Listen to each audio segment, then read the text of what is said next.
ओम सहनाववतु सहनौ भुनक्तु सह वीर्यं करवावहै तेजस्विनावधीतमस्तु मा विद्विषावहै।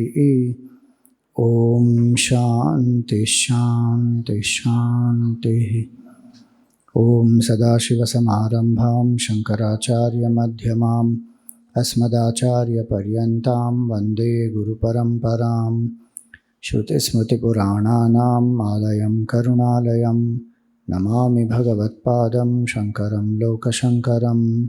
शङ्करं शङ्कराचार्यं केशवं बादरायणं सूत्रभाष्यकृतौ वन्दे भगवन्तौ पुनः पुनः।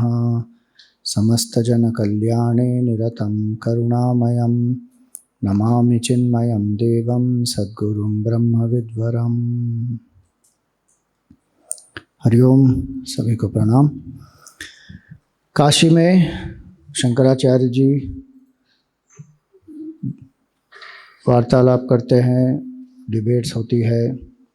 एक प्रसंग वहाँ पर ये होता है जहाँ जब वो स्नान करके गंगा जी से बाहर आते हैं तो एक चंडाल उनके सामने आता है और जैसे ही वो चंडाल को देखते हैं तो वो कहते हैं गच्छ गच्छ। तो वो चंडाल उनसे पूछता है कि अन्नमयाद अन्नमयम अथवा चैतन्यमेव चैतन्याद, हे द्विजवर दूरी कर्तुम वांछसी किम गच्छ गच्छ गच्छेति। कि किससे क्या जाना चाहिए। ये शरीर भी अन्नमय है, आपका देह भी अन्नमय है, पंचभूतों से बना पूरी जो सृष्टि है वो अन्नमय है। तो अन्नमय से अन्नमय को हटना चाहिए या चैतन्य से चैतन्य को हटना चाहिए, क्योंकि चैतन्य आत्मा सब में है, वो भी एक ही है। तो किसको किससे हटना चाहिए,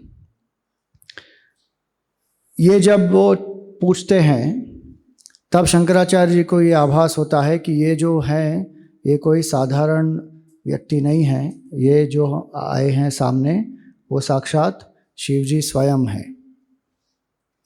और इसलिए वो मनीषा पंचकम करके जो ग्रंथ है उसकी रचना करते हैं और उसमें वो कहते हैं कि चांडालोस्तु सतुज्विजोस्तु गुरुरित्येषा मनीषा ममा। जिसकी ये मनीषा है क्या कि मैं चैतन्य स्वरूप आत्मा हूँ, जो इस ज्ञान में स्थित है वो भले ही कोई भी वेश में हो, चंडाल के रूप में हो या कोई द्विज के रूप में हो, मैं उसको अपना ही गुरु मानता हूँ।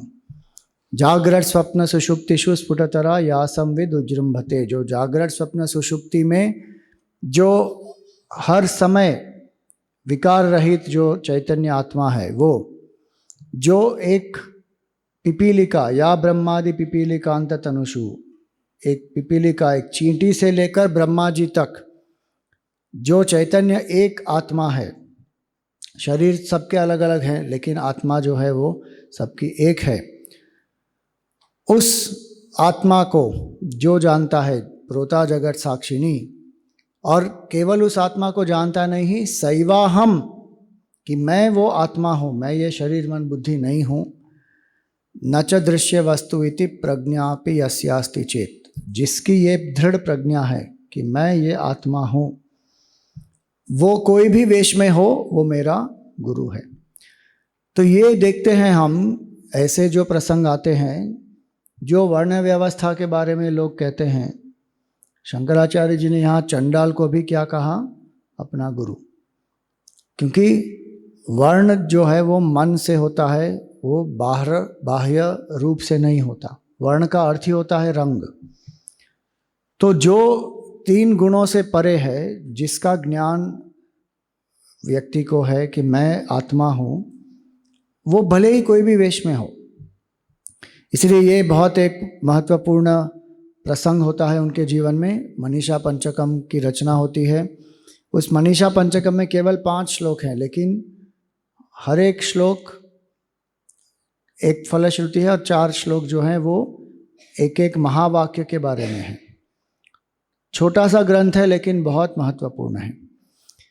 फिर शंकराचार्य जी ने जब मनीषा पंचकम की रचना की तो शिवजी ने उनको आशीर्वाद दिया और शिवजी ने उनसे कहा कि अब जाओ पूरे भारत भर में भ्रमण करो और जो जो भ्रांतियां हैं, जो जो अलग अलग मत उत्पन्न हुए हैं, जो सनातन के विरोध में भी है, उन सब का खंडन करो और अद्वैत की जो महिमा है उसको पुनर्स्थापित करो।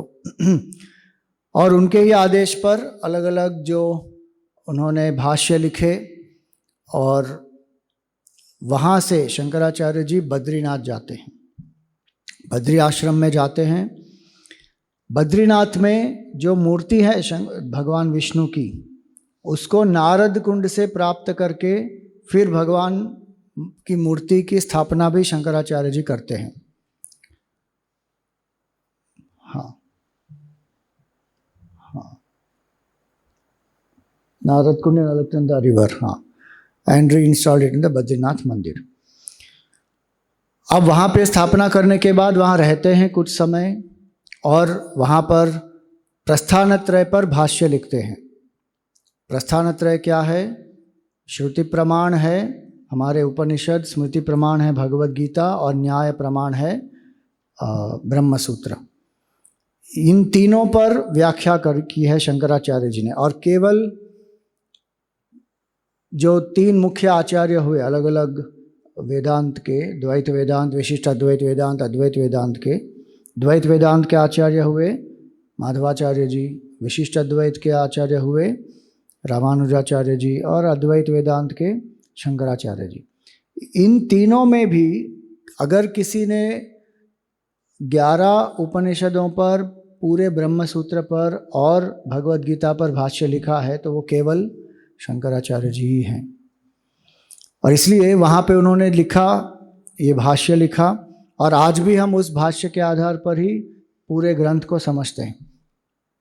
फिर उन्होंने सनद सुजातीय पर भी भाष्य लिखा और अलग अलग छात्रों को वेद वेदांग के बारे में, वेदांत के बारे में ज्ञान दिया। और वहाँ के जो राजा थे, ज्योतिर्धाम के जो राजा थे, वो भी उनके शिष्य थे, वो भी आकर उनसे सीखते थे। सुधन्वा पहले एक राजा थे, वो भी थे, राजशेखर राजा। तो अलग अलग राज्य भी जो थे वो भी शंकराचार्य जी के पास आकर समझते थे, सीखते थे, अद्वैत का ज्ञान प्राप्त करते थे। और बद्रीनाथ से फिर शंकराचार्य जी गए केदारनाथ, वहाँ पर भगवान की उपासना की। और फिर केदारनाथ से वापस, केदारनाथ से आगे, केदारनाथ से नीचे आए और उत्तरकाशी में कुछ समय उन्होंने व्यतीत किया। ये उत्तरकाशी का जो सौम्यकाशी मंदिर है, वहाँ का लिंग है, गंगा जी हैं, सौम्यकाशी मंदिर है। फिर क्या हुआ, वहाँ से शंकराचार्य जी, अब उनकी उम्र हो गई 16 वर्ष की। 12 वर्ष की आयु में उन्होंने भ्रमण शुरू किया था। 8 वर्ष की आयु में जब वो निकल कर गए, 2 महीने के अंदर वहाँ पहुँचे, कुछ समय तक अपने गुरु के सानिध्य में उन्होंने अध्ययन किया। और 12 वर्ष की उम्र से फिर उन्होंने काशी जाकर भ्रमण इत्यादि शुरू किया। तो ये सब करते करते अब उनकी उम्र हो गई 16 वर्ष। और वहाँ पर एक वयोवृद्ध व्यक्ति आए थे और उनके साथ ब्रह्म सूत्र पर उनकी चर्चा हुई, बहुत दिन तक चली। और तब पद्मपाद को ये आभास हुआ कि ये जो व्यक्ति आए हैं वो कोई साधारण व्यक्ति नहीं है, क्योंकि शंकराचार्य जी के साथ इतनी गूढ़ जो उनका जो ये वाद विवाद चल रहा है, तो ये कोई साधारण व्यक्ति नहीं है। तो पद्मपादाचार्य ने एक श्लोक उच्चार किया, शंकर शंकर साक्षात व्यासो नारायणो हरिहि तयो विवादे संप्राप्ते किंकर किम करोम्यहम। मतलब शिव जी के ही रूप हैं शंकराचार्य जी और नारायण के रूप हैं वेद व्यास जी। इन दोनों के संवाद के बीच में मैं तो इतना तुच्छ एक किंकर हूँ, मैं एक सेवक हूँ, मैं क्या कर सकता हूँ। जैसे ही उन्होंने ये श्लोक की रचना करके उच्चार किया, तुरंत शंकराचार्य जी को समझ में आ गया कि मेरे सामने जो बैठे हैं वो हैं वेदव्यास जी स्वयं।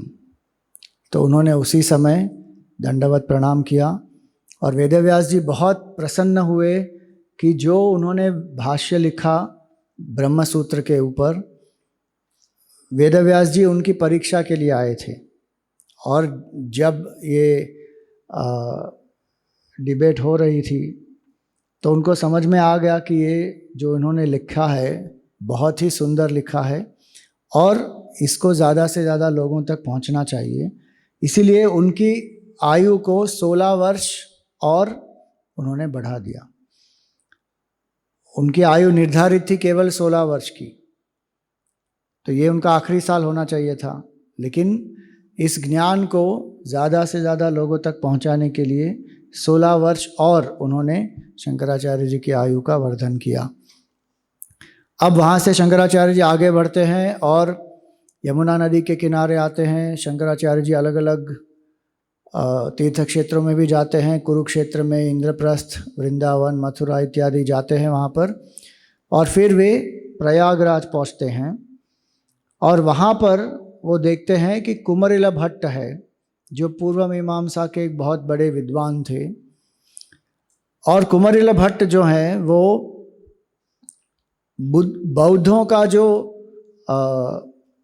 भाव था हिंदू धर्म के प्रति, और उसके कारण हिंदू बौद्ध धर्म के प्रति बहुत सारे लोग जा रहे थे कन्वर्ट होके, तो उनको बौद्ध धर्म के बारे में जानना था। लेकिन अगर वो एक वैदिक ब्राह्मण के रूप में वहाँ पर जाते तो वो उनको एक्सेप्ट नहीं करते। तो उन्होंने क्या किया, उन्होंने धर्मकीर्ति नामक जो बौद्ध गुरु थे उनको गुरु मानकर अपने आप को एक बौद्ध के रूप में प्रस्तुत करके वहाँ पर वो बौद्ध धर्म की शिक्षा लेने लगे। और हर रोज बहुत सारा खंडन होता था सनातन धर्म के बारे में, वैदिक धर्म के बारे में। तो कुछ समय तक तो वो उसको सहन करते रहे, लेकिन जब उनसे सहन नहीं हुआ तब वो वहाँ पर प्रकट कर दिया उन्होंने कि मैं बौद्ध नहीं हूँ। और उनको बौद्ध धर्म छोड़ के जाना था, लेकिन ये जो बौद्ध थे वो उनको जाने नहीं देंगे। उन्होंने क्या किया, उनको बांधकर एक पर्वत से धकेल दिया उनको मारने के लिए। लेकिन कुमरिल भट्ट की आस्था थी वेद में, केवल उनमें थोड़ी सी श्रद्धा की कमी थी। उनको लगा कि क्या वेद मेरी रक्षा करेंगे, एक छोटा सा संदेह आया उनके मन में। इसीलिए वेदों ने उनकी रक्षा तो की, लेकिन उनकी आंख चली गई क्योंकि उतना थोड़ा सा संदेह था। अब कुमरिल भट्ट को ये भी आभास हुआ कि मैंने गुरुद्रोह किया है, अपने गुरु से मैंने सच नहीं कहा, मैंने झूठ कहा और मैंने विद्या प्राप्त की, ये विद्या फलित नहीं होगी इस तरह से जो प्राप्त की हुई विद्या होती है। तो इसलिए उनको प्रायश्चित्त करना था। तो उन्होंने क्या किया, तुशानल में वो एक क्या कहते हैं, जीवंत अपने आप को, इमोलेशन को क्या कहते हैं हिंदी में, ही इमोलेटेड हिमसेल्फ, मतलब आत्मदाह किया उन्होंने। अब जब वहाँ पर वो बैठे थे और अग्नि के बीच में वो बैठे हैं वहाँ पर, और शरीर तो भस्म होगा कुछ समय में, शंकराचार्य जी उसी समय वहाँ पर पहुँचते हैं और उनसे डिबेट करने के लिए देखते हैं कि अभी इस परिस्थिति में कैसे हो सकता है। कुमरिल भट्ट पूर्व मीमांसा के सबसे बड़े महान विद्वान थे, लेकिन वो तो हो नहीं पाएगा। लेकिन वहाँ पर कुमरिल भट्ट उनको कहते हैं कि आप जाकर विश्व रूप से मिलो, वो मेरे ही शिष्य हैं और आप उनसे चर्चा कीजिए। तो शंकराचार्य जी फिर वहाँ पर जाते हैं और जाने से पहले कुमरिल भट्ट शंकराचार्य जी से कहते हैं कि आप तारक मंत्र का उपदेश दीजिए ताकि मैं मुक्ति को प्राप्त हो जाऊं, मेरा देह का त्याग हो। तो शंकराचार्य जी उनको तारक मंत्र सुनाते हैं और फिर उनका देह त्याग होता है वहाँ पर। अब ये आते हैं शंकराचार्य जी माहिष्मति में। ये माहिष्मति कहाँ पर है? मध्य प्रदेश में है। कितने लोग आप गए हैं वहाँ पे? एक जगह पर जहाँ पर ये शंकराचार्य जी और मंडन मिश्र, विश्वरूप या मंडन मिश्र की जो डिबेट हुई थी, नर्मदा परिक्रमा जब हम करते हैं ना तब वो आता है बीच में, तो वहाँ जाने का एक अवसर मुझे प्राप्त हुआ था। वहाँ जाकर आनंद भी हुआ लेकिन दुख भी हुआ, क्योंकि वो बहुत एकदम साधारण जगह जैसे मेंटेन किया हुआ है उसको, it is not maintain properly. इतनी बड़ी हस्ती वहाँ पर आई थी, इतना बड़ा एक प्रसंग वहाँ पर हुआ, 18 दिन तक उनका वाद विवाद चलते रहा। और उसमें जज कौन थी? मंडन मिश्र की पत्नी उभय भारती। उनको उभय भारती क्यों कहते हैं? क्योंकि विवाह के पहले भी उनको वो वेद का अध्ययन करती थी और वो बहुत वेद में पारंगत थी, और विवाह के बाद भी उनका वेद का अध्ययन कंटिन्यू रहा। तो जो लोग ये कहते हैं कि वेदों के अध्ययन का या उसके उच्चारण का अधिकार स्त्रियों को नहीं है, तो उभय भारती कैसे करती थी? तो उभय भारती जी वहाँ पर एक न्यायाधीश के रूप में थी वहाँ पर कि भाई डिसाइड करे कि कौन जीतेंगे। और उन्होंने क्या किया था, दोनों के गले में एक हार पहनाया था कि जिसकी माला सूख जाएगी वो हार गया।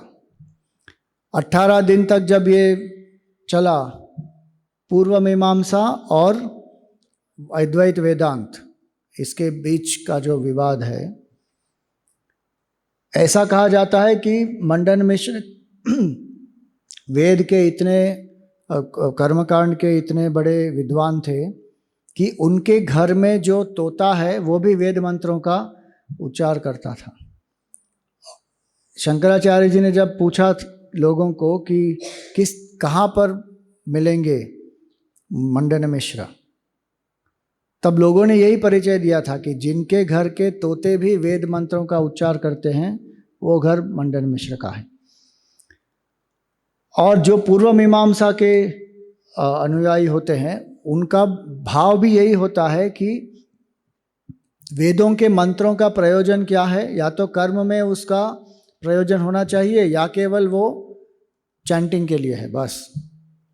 आम्नायस्य क्रियार्थत्वात्, अगर कुछ लिखा है तो वो कर्म में उसका प्रयोजन होना चाहिए, अगर वो कर्म कांड में उसका प्रयोग नहीं है तो वो केवल चैंटिंग के लिए है बस।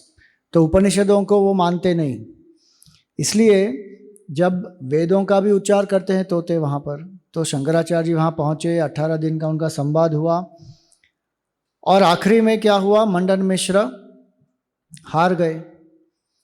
लेकिन उभय भारती ने उनसे कहा कि मैं उनकी अर्धांगिनी हूँ और जब तक आप मुझे नहीं हराएंगे तब तक ये आपकी विजय पूर्ण नहीं कही जाएगी। तब उन्होंने शंकराचार्य जी के साथ वाद विवाद किया।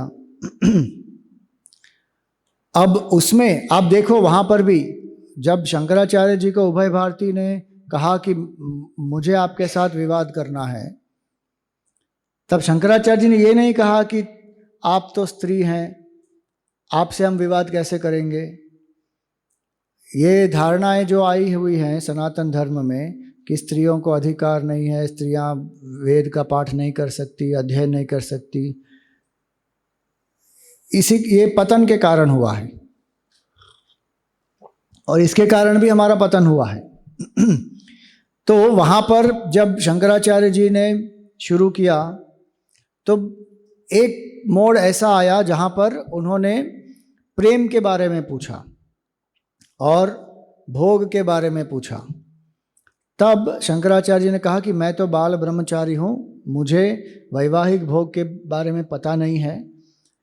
उन्होंने समय मांगा, और एक राजा जो कुछ ही समय पहले जिनका देहावसान हुआ था, उनके शरीर में प्रवेश किया, संभोग करके जाना, उसके बाद वापस आए, अपने शरीर में प्रवेश किया और उभय भारती के जो प्रश्न थे उनका उत्तर दिया और उभय भारती को भी परास्त किया। शंकराचार्य जी के 108 जो नाम है उसमें भी एक नाम उनका आता है कि परकाय प्रवेशकाय नमः, जिन्होंने परकाया प्रवेश किया। और जब उभय भारती ने देखा कि शंकराचार्य जी ने ठीक से उत्तर दे दिया तो उन्होंने भी अपनी हार स्वीकार की। और ये उभय भारती कौन है? वे सरस्वती देवी का ही अवतार हैं। तो उभय भारती को ही निवेदन किया शंकराचार्य जी ने कि आप आइए, और श्रृंगेरी में जो उन्होंने पहले मठ की स्थापना की, वहाँ सरस्वती देवी शारदांबा के रूप में जो विराजमान है वो उभय भारती हैं। अब शंकराचार्य जी ने एक कंडीशन भी रखी हुई थी कि जो इस विवाद में हार जाएंगे उसको जो जीतेगा उसका आश्रम स्वीकार करना पड़ेगा। अब देखो how high were the stakes of the debate. अगर शंकराचार्य जी हार जाते तो उनको क्या करना पड़ता? संन्यास त्याग करके गृहस्थ जीवन अपनाना पड़ता। और अगर मंडन मिश्र हार जाएं तो उनको संन्यास लेना पड़ेगा। तो शंकराचार्य जी से जब वो हारे तब उन्होंने संन्यास स्वीकार किया और शंकराचार्य जी ने उनको सुरेश्वराचार्य के नाम से दीक्षित किया। तो अब तक कितने मुख्य 4 शिष्यों में से 2 हो गए। क्या क्या नाम देखे हमने? पद्मपादाचार्य जी और सुरेश्वराचार्य जी। अब शंकर दिग्विजय शुरू होता है जब शंकराचार्य जी पूरे देश में अलग अलग जगह पर भ्रमण करते हैं। तो दक्षिण की यात्रा शुरू होती है, फिर नासिक, पंचवटी, पंढरपुर, फिर वापस श्रीशैलम आते हैं। और श्रीशैलम जब वो आते हैं वहाँ पर, तो वहाँ पर कापालिकों के साथ उनका एक प्रसंग उत्पन्न होता है वहाँ पर कि वहाँ पर एक उग्र भैरव थे और उसको एक नर बलि देनी थी। तो उन्होंने शंकराचार्य जी की नर बलि देने का निश्चय किया। शंकराचार्य जी ने भी सहमति दे दी। और जब रात को सब सो गए थे तब चुपचाप शंकराचार्य जी उठकर वहाँ पर गए और इसने नर बलि की सब तैयारी भी कर ली। पद्मपादाचार्य जी को ये एक आंतरिक प्रेरणा हुई कि मेरे गुरु किसी कष्ट में हैं, कहाँ पर गए हैं वो। और वो ढूंढते ढूंढते वहाँ पर पहुँचे और वहाँ उन्होंने क्या देखा कि ये बलि देने के लिए सब कुछ तैयार हुआ है और शंकराचार्य जी भी वहाँ पर बैठे हैं। वहाँ पर उन्होंने नरसिंह भगवान का आवाहन किया और उस कापालिक को ही मार दिया। ये नर बलि की प्रथा क्यों है? एक्चुअली प्रथा है ही नहीं, ये कापालिकों ने, तांत्रिकों ने ये शुरू की हुई है वहाँ पर।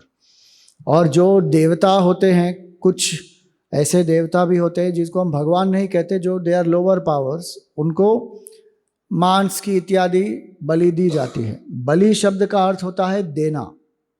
सिंपल वर्ड मीनिंग बलि शब्द का अर्थ क्या होता है? देना। इसलिए कई जगह पे आप देखेंगे मंदिर में भी बलि पीठ होता है। तो उस बलि पीठ पे क्या किया जाता है? लोगों को लगता है बलि पीठ का अर्थ होता है वहाँ पर किसी पशु को लाकर उसकी बलि ही देंगे। आप फूल भी रख सकते हैं वहाँ पर, फल भी रख सकते हैं, भगवान को दे सकते हैं। उसका बलि पीठ का एक अर्थ ये होता है। और हमको क्या मारना है? अपने अंदर जो हमारे पशुता है उसको हमको मारना है। तो कई जो देवता होते हैं उनको कुछ मांस की आवश्यकता हो सकती है, लेकिन भगवान को इसकी कोई आवश्यकता नहीं होती है। तो इसलिए यहाँ पर शंकराचार्य जी को पद्मपादाचार्य जी ने वापस एक और बार बचाया। फिर वहाँ से वो आते हैं महाबलेश्वर लिंग जो गोकर्ण में है, वहाँ पर वो जाते हैं और वहाँ शैव भक्तों के साथ उनकी चर्चा होती है। और जो द्वैत भाव होता है शैव भक्तों का कि परम सिद्धि क्या है, केवल कैलाश में जाके रहना है शिव जी के साथ। वहाँ पर उनके साथ चर्चा होती है और वापस वो अद्वैत की पराकाष्ठा के बारे में समझाते हैं, उनको स्थापित करते हैं कि ये अद्वैत ही सबसे बड़ी उपलब्धि है। द्वैत कितना भी हम कर लें, हम में जो अपूर्णता है वो नष्ट नहीं होगी। तो शंकराचार्य जी वहाँ से जाते हैं मूकांबिका मंदिर में, कोल्लूर मूकांबिका में। वहाँ पर मूकांबिका में जाते हैं और एक जो दंपति है उनका जो एक पुत्र था, बहुत ही कम आयु में देह का त्याग हो गया था और वो बहुत ही आहत थे, दुखी थे। उस पुत्र को शंकराचार्य जी वापस जीवित करते हैं वहाँ पर कोल्लूर मूकांबिका में। और कुछ ही दूर वहाँ से श्रीवैली में वो प्रभाकर नाम के एक ब्राह्मण से मिलते हैं और वो अपने पुत्र के साथ आए हैं और वो शंकराचार्य जी से कहते हैं कि ये जो मेरा पुत्र है, बचपन से इसने एक शब्द बोला नहीं है और उसकी आयु होगी कुछ 10-12 साल हो गए होंगे उसको, एक शब्द अभी तक बोला नहीं है उसने। तो शंकराचार्य जी उनसे पूछते हैं कस्त्वं शिशो कस्य कुतोऽसि गंता किम नाम अपे त्वं कुत आगतोऽसि, कि कस्त्वं कौन हो तुम, कस्त्वं शिशो कस्य किसके पुत्र हो, कुतोऽसि गंता कहाँ से आए हो, किम नाम अपे त्वं क्या है आपका नाम, कहाँ जा रहे हो, कहाँ से आए हो, क्या है आपका नाम।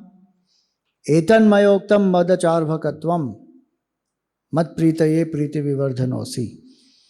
जब ये प्रश्न पूछते हैं तो सबसे पहले जो शब्द उस बालक ने कहे वो क्या थे, ना हम मनुष्यो न च देव यक्षः न ब्रह्मचारी न गृही न वनस्थः भिक्षुर्न चाहम निजबोधरूपः स नित्योपलब्धि स्वरूपो हम आत्मा, कि मैं ब्रह्मचारी नहीं हूँ, गृहस्थी नहीं हूँ, वानप्रस्थी नहीं हूँ, सन्यासी नहीं हूँ, मैं मनुष्य नहीं हूँ, देव नहीं हूँ, यक्ष नहीं हूँ, गंधर्व नहीं हूँ, मैं ये कुछ भी नहीं हूँ। तो फिर मैं कौन हूँ? जो नित्य उपलब्ध आत्मा है वो मेरा स्वरूप है। तो जैसे एक आंवला का फल होता है अपने हाथ में और बहुत ही स्पष्टता से व्यक्ति उसको देख सकता है कि ये आंवला का फल है, उस स्पष्टता से ये जो अति सूक्ष्म आत्म तत्व है इसका साक्षात्कार इसको हुआ था। और इसीलिए शंकराचार्य जी प्रभाकर से कहते हैं कि आप मुझे अपना बेटा दे दो, सनातन धर्म के लिए इसकी बहुत बड़ी भूमिका है। और शंकराचार्य जी उनको दीक्षित करते हैं और उनका नाम क्या हुआ, हस्तामलकाचार्य। तो ये उनके तीसरे प्रमुख शिष्य हुए। अब आगे बढ़ते हैं वहाँ पर, और जब वो वहीं से आगे नीचे आते हैं तो श्रृंगेरी के एक स्थल पर आते हैं वहाँ पर, और वो क्या देखते हैं, वहाँ पर ये दृश्य उनको देखने को मिलता है कि एक मेंढक जो है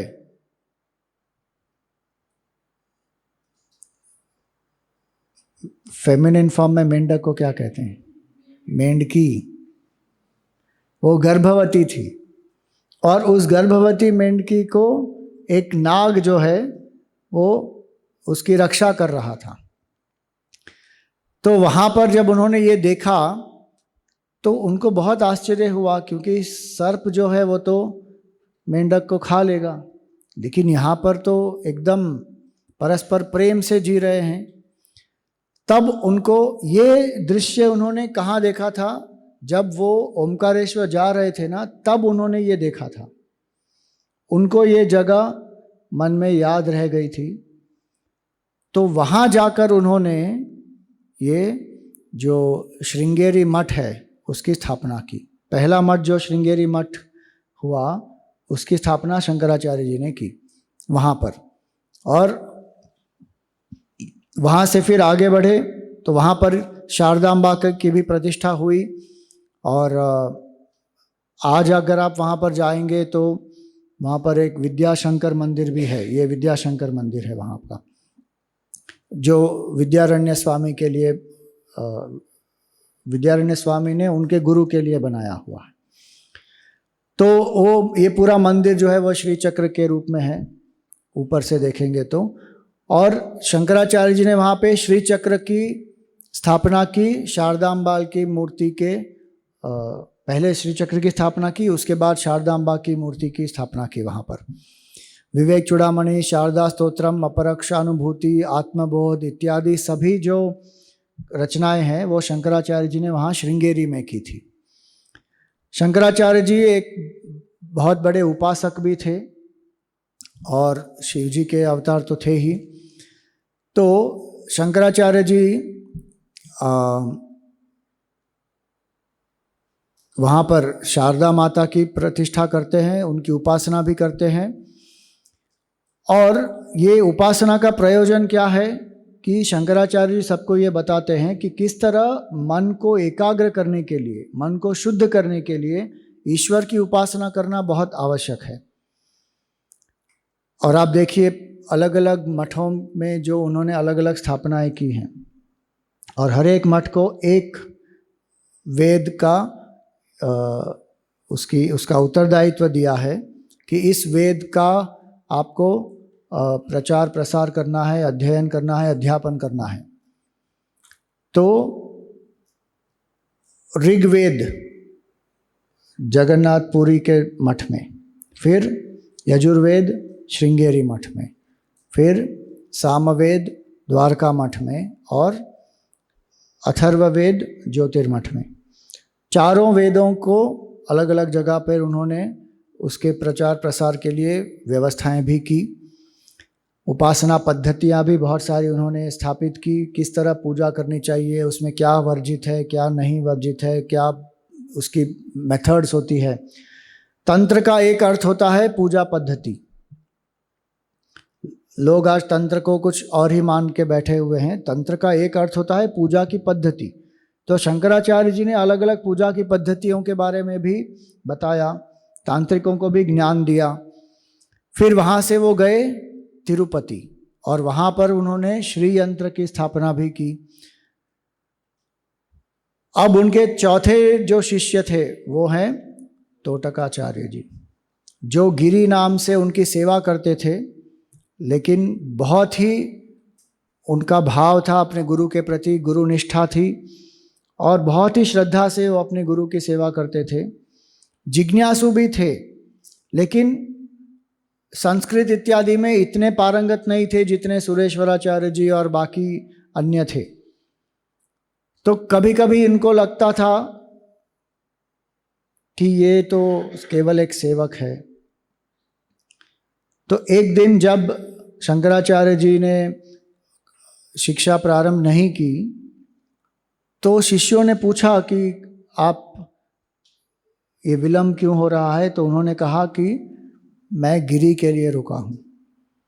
तब सबको लगा कि अरे ये तो कौन है, इतना केवल एक सेवक है, उसके लिए हम सन्यासी हैं, हमको रुकना पड़ रहा है। तो शंकराचार्य जी ने देखा कि इनमें ऐसा भाव आया है, एक सुपीरियरिटी कॉम्प्लेक्स आ गया है। तो कुछ दिनों बाद उन्होंने गिरी को बुलाया और अनायास उन्होंने कहा कि आज की कक्षा आपको लेनी है। अब गिरी तो आ गए, उनको भाव था कि गुरु ने जो कहा वो करना है। तो उन्होंने शंकराचार्य जी को मन ही मन प्रणाम किया, स्मरण किया उनका, और तोतकाष्टकम जो है शंकराचार्य जी की के लिए उन्होंने 8 श्लोक जो है वो वहीं पे स्पॉन्टेनियसली बता दिए। विदिताखिल शास्त्र सुधा जलधे महितोपनिषद कथितार्थ निधे हृदये कलये विमलम चरणम भवशंकर देशिक में शरणम। ऐसे 8 श्लोक। और ये जो छंद है वो कौन सा छंद है? अनुष्टुप छंद नहीं है, ये तोटक छंद है। इसी के कारण उनको तोटकाचार्य नाम दिया। अनुष्टुप में तो 8 अक्षर होते हैं एक पाद में, इसमें ज़्यादा है। तो ये हुए उनके चौथे शिष्य तोटकाचार्य जी। अब ऐसा समय आया कि उनके माता का स्वर्गवास होने का समय आया। तब वो कहाँ पर थे? तमिलनाडु में थे। वहाँ से योग का प्रयोग करके वायु मार्ग से वो पहुँचते हैं जहाँ पर उनकी माता जी हैं, क्योंकि उन्होंने वचन दिया था कि मैं जब भी आप मुझे याद करेंगे मैं उपस्थित हो जाऊंगा। तो वहाँ पर जाते हैं कालड़ी, और अपनी माता के साथ अंतिम समय में वो रहते हैं। और उनको सबसे पहले वो शिव भुजंगम की रचना करते हैं। तो जैसे ही वो शिव भुजंगम की रचना करते हैं तो शिव जी के गण आ जाते हैं वहाँ पर उनकी माता जी को ले जाने के लिए, और वो बहुत भयभीत हो जाती हैं कि अरे ये शिव जी के गण आ गए, क्योंकि शिव जी के गण बहुत ही भयानक होते हैं। तब शंकराचार्य जी को लगता है कि नहीं नहीं, मेरी माता जी तो है जो विष्णु की परम भक्त हैं, तो फिर उन्होंने ये विष्णु भुजंगम की रचना की, और फिर विष्णु के दूत आते हैं वहाँ पर और उनकी माता जी को ले जाते हैं। तो ये कहा जाता है कि उन्होंने सायुज्य मुक्ति उनकी माता जी को प्रदान की। अब उनका जो अंत्येष्टि संस्कार है वो करना था। सन्यासी को सबसे पहले वापस घर आना नहीं चाहिए, जो शास्त्र के नियम है उसके अनुसार तो उनके स्वयं के घर में वो रहना भी नहीं चाहिए। क्यों? क्योंकि आसक्ति हो सकती है कभी भी। लेकिन वो किस परिस्थिति में आए थे? एक विशेष परिस्थिति में आए थे, और उन्होंने अपनी माता को वचन दिया था। लेकिन वो आए, अपने घर में आए, और उन्होंने फिर अपनी माता जी का अंतिम संस्कार भी किया। सन्यासी को तो वो सब नहीं करना चाहिए, लेकिन उन्होंने किया। तो इसके कारण ब्राह्मणों ने और उनके ही परिवारजनों ने क्या किया? उनका बहिष्कार किया। आप देखो, इतने महान जो संत हैं जिन्होंने अपने देश के लिए इतना कुछ किया, संस्कृति के लिए इतना किया, धर्म के बचाव के लिए इतना सब किया, उनको भी बहिष्कृत किया गया। ये हमारे हिंदुओं की विडंबना है कि हिंदू अपने आप अपने जो साधु संत महात्मा हैं उनको भी पहचानते नहीं हैं, और एकदम जो लिखा है उसके ऊपर ही अटक जाते हैं। उसका जो भावार्थ है और उसके लिए जो उसका जो मेन प्रयोजन है वो भूल जाते हैं कई बार। तो शंकराचार्य जी को उन्होंने बहिष्कृत किया। कुछ लोगों को बाद में समझ में आई बात कि ये शंकराचार्य जी ने ये क्यों किया, तो उन्होंने फिर उनसे क्षमा भी मांग ली। जो राजा थे राजशेखर, जिन्होंने 3 रचनाएं की थी, उन्होंने ये जाना कि शंकराचार्य जी आए हैं वापस केरल में, तो वापस उनको मिलने गए और उन्होंने कहा शंकराचार्य जी से कि जो मैंने 3 रचना की थी वो लुप्त हो गई। तब शंकराचार्य जी ने क्या कहा? लुप्त हो गई मतलब अग्नि में जलकर भस्म हो गई। तब शंकराचार्य जी ने कहा कि कोई बात नहीं, आप लिखो। और पूरी की पूरी 3 कॉम्पोजिशंस उन्होंने वापस उनको डिक्टेट कर दी और वापस उन्होंने पूरी लिख दी। उन्होंने कब सुनी थी? ये 6 वर्ष की आयु में। तो ये है शंकराचार्य जी की महिमा। और शंकराचार्य जी जैसे हमने कहा अलग अलग उनके 4 मुख्य शिष्य थे, लेकिन उनके साथ दूसरे अन्य शिष्य भी थे। तो यहाँ पर उनके नाम भी दिए गए हैं: समितपाणि, चिद्विलास, ज्ञानकंड, विष्णुगुप्त, शुद्ध कीर्ति, भानुमरीच, कृष्णदर्शन, बुद्ध विरिचि, पाद शुद्धांत, आनंदगिरी, सुधनवा, उज्जैन के राजा, ऐसे अलग अलग बहुत सारे उनके शिष्य भी हुए। फिर शंकराचार्य जी ने वापस दक्षिण में जब उन्होंने यात्रा की, तब उन्होंने क्या देखा? कालड़ी से रामेश्वरम, रामेश्वरम से श्रीरंगम गए और वहाँ पर उन्होंने वैष्णवों के बीच में भी बहुत सारा मतभेद देखा। तो भक्त जो है, भागवत जो है, वैष्णव है, पंचरात्र है, वैखानस है, कर्महीन है, इत्यादि अलग अलग जो सेक्ट्स हैं, उनके बीच में बहुत सारा मतभेद होता था। तो शंकराचार्य जी ने क्या किया, उन्होंने पंचायतन पूजा के बारे में भी एक स्थापना की। और ये पंचायतन क्या है? शैव, वैष्णव, शाक्त, गाणपत्य और सौर्य, जितने भी अलग अलग देवता हैं उनको इन 5 के अंडर लेकर आ गए और कहा कि इन 5 की उपासना करने से आपको जो प्राप्त करना है वो प्राप्त कर पाएंगे। और इन 5 में से भी किसी को अपना एक इष्ट देवता चुन लेना चाहिए और फिर उसकी नित्य पूजा होनी चाहिए। तो जिसको आप इष्ट देवता चुनेंगे उसको मध्य में रखकर बाकी 4 उसके साथ सराउंड में। तो इस तरह अलग अलग जो पंथ हैं उसमें भी एक समरसता का भाव उत्पन्न हुआ। फिर कांचीपुरम भी गए और वहाँ पर जो दुर्दशा थी भगवान शिव जी के और विष्णु भगवान के मंदिरों की, वहाँ के जो राजा थे, पल्लव राजा जो थे, उनको बताकर उन मंदिरों का भी जीर्णोद्धार हुआ। और तांत्रिक वहाँ पर बहुत एक्टिव थे उस समय, तो उन्होंने तांत्रिक यंत्र वहाँ पे स्थापित किया कामाक्षी देवी के मूर्ति के नीचे।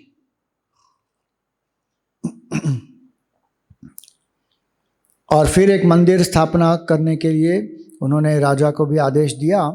तो कांची मठ की स्थापना भी वहाँ पर शंकराचार्य जी ने की। अब कई लोग मानते हैं कि शंकराचार्य जी ने कांची मठ की स्थापना नहीं की, उसके ऊपर बहुत सारा विवाद होते रहता है। लेकिन 5 मठ हैं मुख्य शंकराचार्य के, तो कांची मठ की भी उन्होंने स्थापना की। और वहाँ से आगे गए विदर्भ के क्षेत्र में, वहाँ पर भी कापालिकों के साथ उनकी वाद विवाद हुई। और वहाँ पर एक समय ऐसा हुआ कि कापालिकों ने हथियार उठा लिए शंकराचार्य जी को उन पर आक्रमण करने के लिए। तो उनके साथ जो सुधन्वा राजा के सैनिक थे उन्होंने वहाँ पर उनकी रक्षा की। लेकिन उनका जो लीडर था क्राकच, उन्होंने भैरव का आवाहन किया और भैरव से कहा कि शंकराचार्य जी का वध कर दो। तो भैरव ने कहा ये तो मेरा ही स्वरूप है और तुम उनका वध करने के लिए मुझे कह रहे हो। तो भैरव ने उस क्राचक का ही वध कर दिया वहाँ पर। कहने का अर्थ क्या है कि कई लोग जो है वो बहुत डरते हैं, स्वामी जी ये ब्लैक मैजिक कोई कर रहा है मेरे ऊपर। और जो आप देखते हैं ना कई जगह पे कोई डॉल होता है उसको पिन मारते रहते हैं, वूडू वो सब करते रहते हैं, उससे बहुत लोगों को डर भी लगता है कि अरे क्या ये सच होता है। ब्लैक मैजिक है, अथर्ववेद में भी है, लेकिन अगर आपकी इष्ट देवता की उपासना स्ट्रांग है तो आपको कुछ नहीं होगा। जो आपके ऊपर जो प्रयोग करना चाहते हैं उसी पर वो रिबाउंड होकर चला जाएगा। इसलिए हमको क्या करना है, हमको अपनी साधना करनी चाहिए। तो शंकराचार्य जी को वहाँ पर भैरव ने बचाया। फिर जगन्नाथपुरी भी गए वहाँ पर, और वहाँ पर भी जैसे बद्रीनाथ में उन्होंने नारद कुंड से मूर्ति प्राप्त करके फिर स्थापना की, उसी तरह कहा जाता है कि शंकराचार्य जी ने जगन्नाथ जी की भी मूर्ति जो थी वो चिल्का लेक में वहाँ पर पाई गई थी, क्योंकि आक्रांताओं के डर से भगवान को वहाँ पर छुपा दिया गया था। तो भगवान शंकराचार्य जी ने वापस वहाँ पर उनकी प्रतिष्ठा की। फिर वहाँ से प्रयागराज गए, वहाँ पर शून्यवादी जो होते हैं उनसे उनकी चर्चा हुई, उनको भी हराया। और 12 साल के बाद वो काशी वापस आए, 3 महीना वहाँ पर रहे। और उस समय उन्होंने देखा कि एक वृद्ध व्यक्ति जो है वो संस्कृत के ग्रामर व्याकरण के जो रूल्स हैं उसको कंठस्थ करने का प्रयास कर रहे हैं, डुक्करण करने इत्यादि।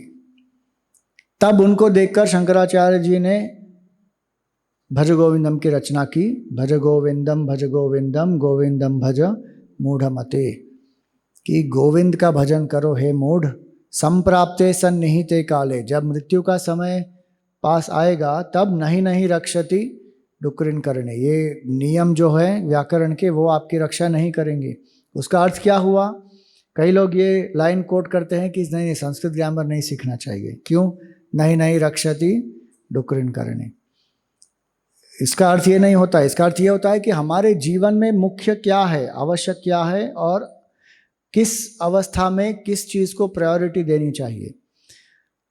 शंकराचार्य जी उज्जैन भी जाते हैं, महाकाल की पूजा करते हैं, फिर वहाँ से गुजरात प्रदेश में भी जाते हैं, गांधार तक भी जाते हैं, गिरनार, सोमनाथ, प्रभास तीर्थ जहाँ पर कृष्ण भगवान ने अपना देह त्याग किया, देहोत्सर्ग वहाँ पर है, द्वारका, अलग अलग जगह पर वो वहाँ पर जाते हैं। फिर पुष्कर जाते हैं और ऊपर आगे जाते जाते फिर वो कश्मीर में भी प्रवेश करते हैं और वहाँ पर सर्वज्ञ पीठ है, जो सर्वोच्च स्थान है। अलग अलग जो मत है, दर्शन शास्त्र हैं, उनके पंडित सब वहाँ पर होते हैं।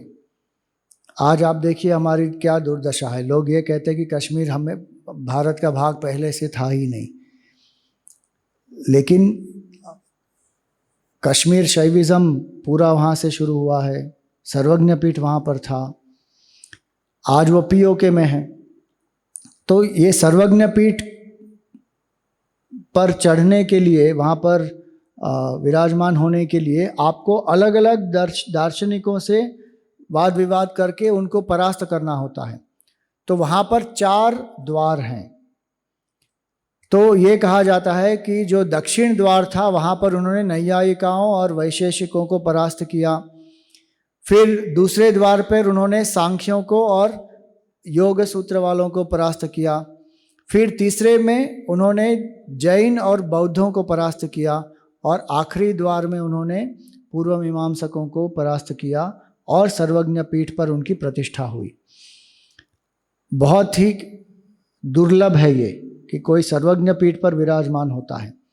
तो शंकराचार्य जी वहाँ पर विराजमान हुए अपनी कीर्ति या प्रतिष्ठा के लिए नहीं, किसके लिए? अद्वैत की जो पराकाष्ठा है उसको स्थापित करने के लिए।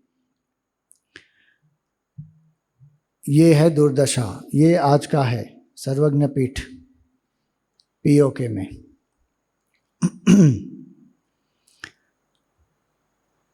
वहाँ पर शंकराचार्य जी ने शारदा माँ की उपासना भी की, वहाँ पर उन्होंने अलग अलग प्रवचन भी किए और वहीं पर उन्होंने अनात्म श्री विग्रह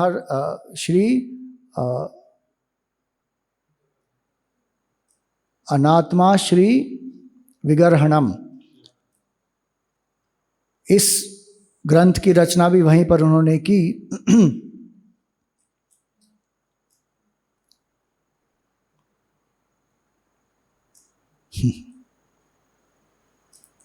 बाह्य जो वहाँ का आकर्षण है वो देखकर अंतरात्मा को भूल गए थे कुछ शिष्य। उसके लिए शंकराचार्य जी ने इसकी, ये जो देख रहे हैं हम, ये अनात्म वस्तु है, इसकी रचना उनको उनके शिष्यों के लिए की। इसका अर्थ क्या हुआ कि जो कश्मीर प्रदेश था वो इतना सुंदर था कि जो उनके शिष्य थे वो देखकर ही वो बिल्कुल मुग्ध हो गए और अनात्मा को आत्मा समझने लगे। वहीं पर रहकर कश्मीर के जो राजा थे उन्होंने उनके रहने की व्यवस्था भी की थी।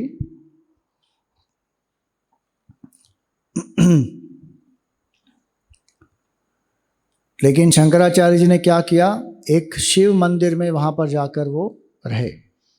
उसी को आज क्या कहते हैं, शंकराचार्य हिल कहते हैं।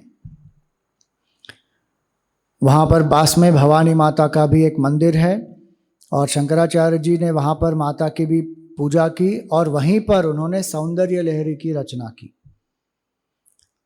इतना अद्भुत प्रसंग है ना कि कश्मीर इतना अद्भुत देश है, इतना अद्भुत सौंदर्य, और वहीं पर उन्होंने माता की पूजा भी की और सौंदर्य लहरी की भी रचना की वहीं पर। तो यहाँ ये कहा जाता है कि वहाँ पर जो काल भैरव, वहाँ पर जो क्षीर भवानी मंदिर है, वहाँ पर उन्होंने पूजा की और वहीं पर सौंदर्य लहरी की रचना की। फिर वहाँ से वो आगे बढ़े और काम रूप में आए वहाँ पर, असम। अलग अलग जगहें तो दी गई है यहाँ पर कि कैसे वहाँ पर वो आए। तो आप देखिए कहाँ कहाँ नहीं गए, चारों कोनों में अलग अलग समय पर वो गए हैं। अब ऐसा कहा जाता है कि 16 वर्ष में ही उन्होंने भारत का भ्रमण 4 बार किया और अलग अलग जगह पर केवल उन्होंने तर्क के द्वारा, वाद विवाद के द्वारा अद्वैत की स्थापना नहीं की, बहुत सारे मंदिरों का जीर्णोद्धार किया, बहुत सारे नए मंदिरों की भी स्थापना की, मठों की स्थापना की। ये सब कार्य उन्होंने 16 वर्ष के काल में किया। और इसीलिए उन्होंने जो कार्य किया है हमारे देश के लिए और हमारे धर्म के लिए, वो आज तक किसी ने नहीं किया। फिर शंकराचार्य जी ने अलग अलग शाक्तों के साथ भी वाद विवाद किया। तांत्रिक हैं, शाक्त हैं, कापालिक हैं, नैयायिक है, जैन है, बौद्ध है, सबके साथ उन्होंने डिबेट्स किए हुए हैं और सबको परास्त किया।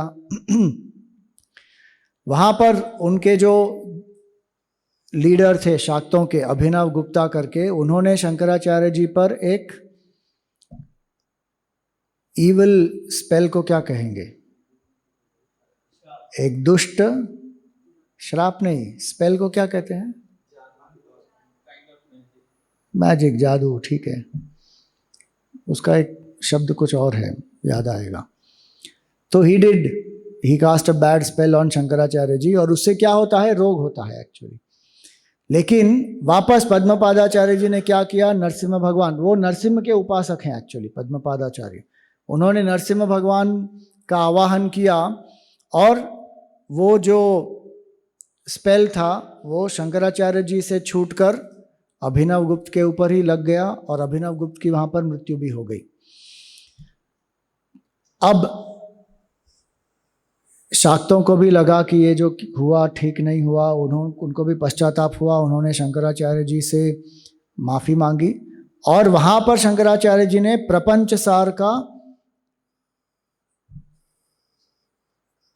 निर्माण किया। वहाँ पर तांत्रिकों के लिए, आप देखो तांत्रिक जो पद्धति है उनके लिए प्रपंच सार का उसकी जो रचना की, ताकि उनको समझ में आए कि प्रपंच का सार क्या है, वो तो बिल्कुल असार है, आत्म तत्व को जानना चाहिए।